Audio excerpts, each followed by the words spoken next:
¿Cómo pueden los seres humanos relacionarse con Dios, con la causa primera de todas las cosas, con la inteligencia suprema, con el creador del universo? Pregunta Allan Kardec a los espíritus: ¿en qué consiste la adoración? Estos responden: es la elevación del pensamiento hacia Dios. Mediante la adoración, el hombre acerca su alma a Él. Y pregunta a Allan Kardec: ¿cuál es el carácter general de la oración? Y acá los espíritus dan una definición de lo que es la oración. Es un acto de adoración. Orar a Dios es pensar en Él, acercarse a Él, ponerse en comunicación con Él. Mediante la oración se pueden hacer tres cosas: alabar, pedir y agradecer. Adoración no es lo mismo que oración.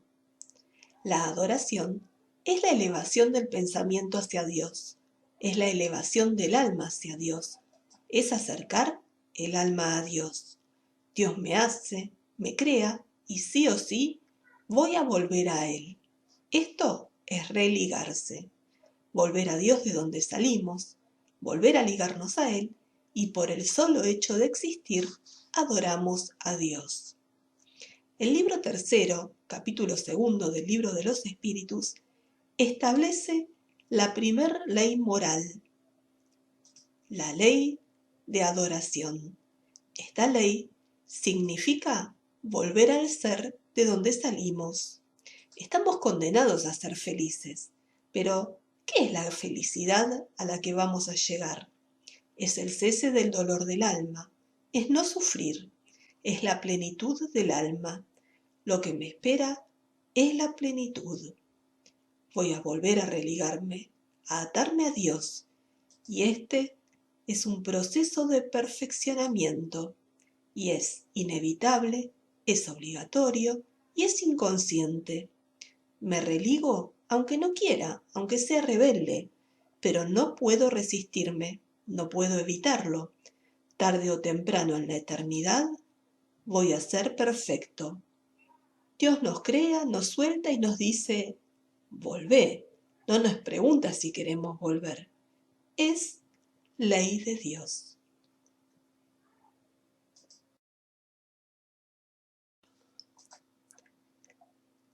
La oración es un acto de adoración. Es tomar conciencia de la evolución de mi espíritu. La oración es una acción consciente que hacemos los espíritus que nos estamos religando. Es una acción, un movimiento del alma. La que ora es el alma. Es un hacer, es una ejercitación y es una virtud.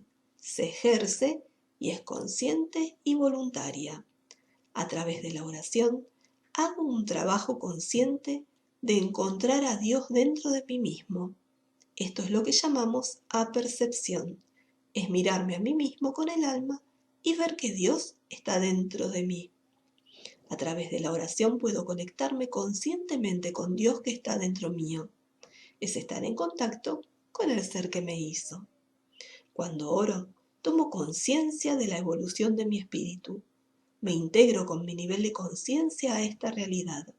Tengo que sacar de mi estado de ánimo esa conciencia materialista, esa conciencia que solo percibe que tiene un cuerpo biológico, y despierto a esta parte espiritual. Y nos damos cuenta que el mundo material es una ilusión, que somos una brizna y que el cuerpo biológico lo podemos dejar en cualquier momento. Cuando oro, abro la conciencia de lo que soy. Lo tengo a Dios en la conciencia. Orar es un acto de adoración. Yo existo para ser perfecto, y uno de los modos de volver a Dios, de religarme a Dios, es a través de la oración. A través de la oración pienso en Dios, me acerco a Él, me comunico con Dios. ¿Y qué puedo hacer con Dios mediante la oración? Tres finalidades tiene la oración. Alabar a Dios. Puedo expresarle a través de la oración mi admiración de todo lo que ha hecho, de su grandeza. Cuanto más sé, más lo admiro. Puedo pedir a Dios. Sabemos que el dolor es el efecto de una acción equivocada. Pedimos mal cuando pedimos eliminar el sufrimiento, mío o de otro. Yo puedo pedirle a Dios que me permita entender por qué estoy sufriendo, pedir iluminación de la conciencia para obrar en consecuencia.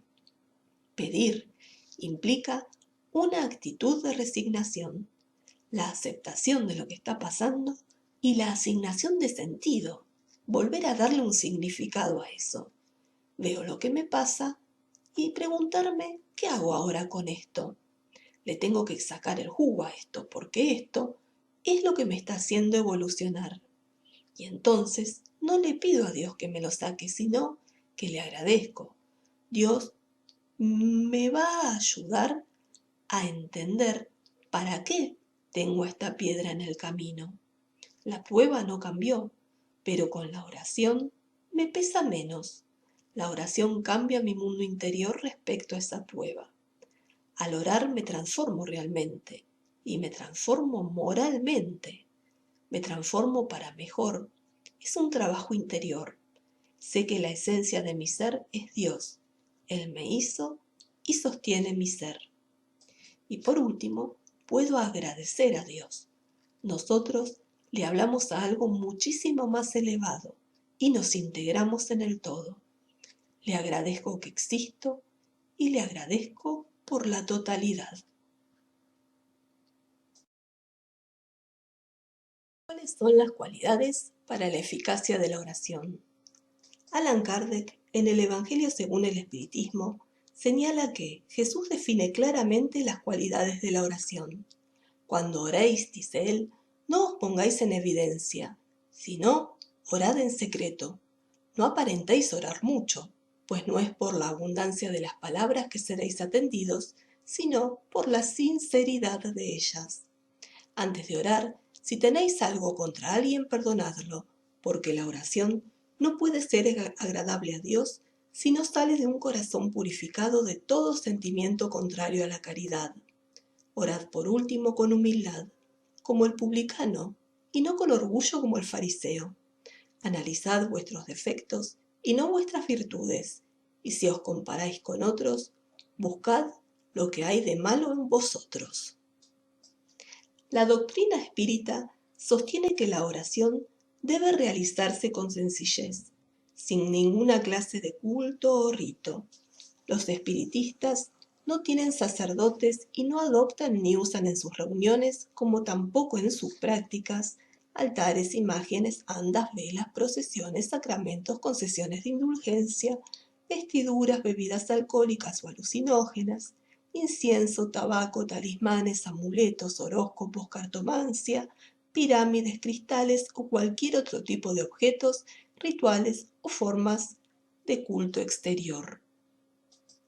La oración debe realizarse dentro de nuestra privacidad. Cuando quieras orar, entra en tu aposento y con la puerta cerrada, ora a tu Padre en secreto, y tu Padre, que ve lo que sucede en lo secreto, te recompensará. No hay que hacer un espectáculo para orar. También hay que ser sinceros en la oración. No hay que hacer un monólogo para orar. Basta que la oración salga del corazón, ya que Dios sabe lo que nos hace falta antes de que se lo pidamos. Antes de orar, antes de pedirle algo a Dios, debemos perdonar a aquel con el que tengamos algún problema o conflicto. Si queremos que Dios nos perdone, primero debemos perdonar a nuestros semejantes. También debemos ser humildes cuando oramos. 2 hombres subieron al templo para orar. Uno era fariseo y el otro publicano. El fariseo, estando de pie, oraba en su interior de esta manera: Dios mío, te doy gracias porque no soy como los demás hombres, ladrones, injustos y adúlteros, ni tampoco como este publicano. Ayuno 2 veces por semana, doy el diezmo de todo lo que poseo. El publicano, por el contrario, permaneciendo alejado, no osaba ni alzar los ojos al cielo, sino que golpeaba su pecho diciendo: Dios mío, ten piedad de mí, que soy un pecador. Os declaro que éste volvió justificado a su casa y el otro no, porque aquel que se ensalza será humillado, y el que se humilla será ensalzado.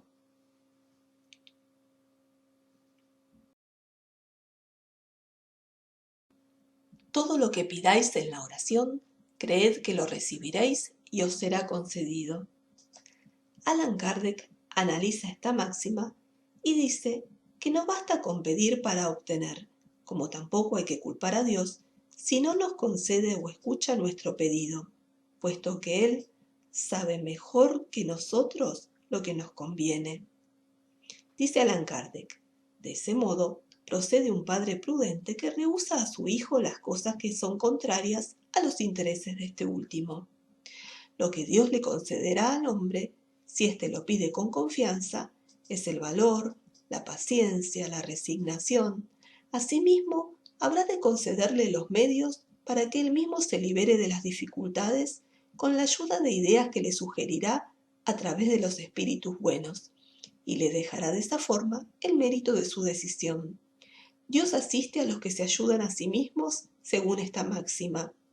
Ayúdate, que el cielo te ayudará, y no a los que todo lo esperan de un socorro ajeno, sin emplear sus propias facultades. No obstante, en casi todas las ocasiones, el hombre preferiría ser socorrido por un milagro sin hacer nada de su parte. Según la doctrina espírita, la oración es una invocación. ¿Y qué significa invocar? Invocar es llamar. Cuando oro, estoy llamando, estoy generando un movimiento fuera de mí.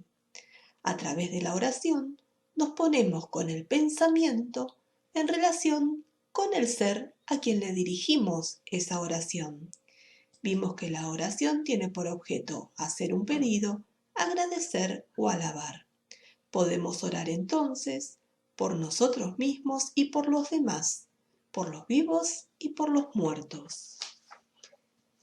El espiritismo permite comprender la acción de la oración porque explica el modo cómo se transmite el pensamiento, ya sea que el ser a quien oramos atienda nuestro llamado o que simplemente llegue hasta él nuestro pensamiento.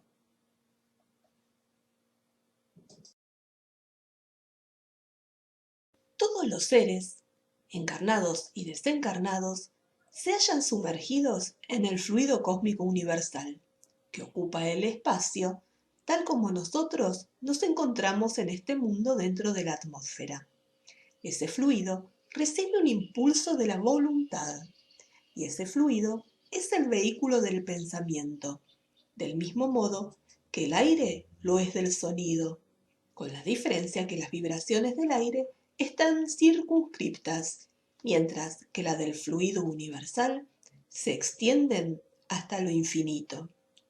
Así es que, cuando el pensamiento se dirige hacia algún ser, tanto si se encuentra en la Tierra como en el espacio, ya sea de un encarnado hacia un desencarnado o de un desencarnado hacia un encarnado, se establece entre uno y otro una corriente fluídica que transmite el pensamiento, igual que el aire transmite el sonido. La energía de esa corriente fluídica es proporcional al poder del pensamiento y de la voluntad. De ese modo, los espíritus oyen la oración que se les envía, sea cual fuere el lugar donde se encuentren, se comunican entre sí y nos transmiten sus inspiraciones. De ese modo, también se establecen las relaciones a distancia entre los encarnados. Las oraciones dirigidas a Dios son escuchadas por los espíritus encargados de ejecutar su voluntad. Las que se dirigen a los espíritus buenos son transmitidas a Dios. Cuando alguien ora a otros seres y no al Señor, no hace más que recurrir a intermediarios, a intercesores, porque nada puede hacerse sin la voluntad de Dios. Ahora veremos cómo debemos orar, cómo se hace, ¿Qué debe contener la oración? La oración debe conmover, salir de lo más profundo del corazón. Si decimos una oración como loros, sin comprenderla o sin sentirla, o creemos que repitiéndola un determinado número de veces dará resultados, estamos muy equivocados. Dice el libro del Evangelio: Dios lee en el fondo de los corazones y ve el pensamiento y la sinceridad de cada uno. Así considerar a Dios más sensible a la forma que al fondo sería menospreciarlo. Para que la oración conmueva, cada palabra debe despertar una idea, y para eso las palabras deben comprenderse. Dicen los espíritus: la forma no es nada, el pensamiento lo es todo. Ore cada uno según sus convicciones y de la manera que más lo conmueva, pues un buen pensamiento vale más que numerosas palabras en las que no toma parte el corazón. Este es el verdadero valor de la oración. Los espíritus no prescriben una fórmula determinada para orar. Cuando lo hacen, es para fijar ciertos principios de la doctrina espírita, y también lo hacen para ayudar a las personas que tienen dificultades para transmitir sus ideas, pues muchos creen que si no dicen algo, no han orado. El poder de la oración, entonces, no reside en las palabras, ni tampoco depende del lugar, ni del momento en que se hace. El poder de la oración reside en el pensamiento. Podemos orar a toda hora, solos o en conjunto.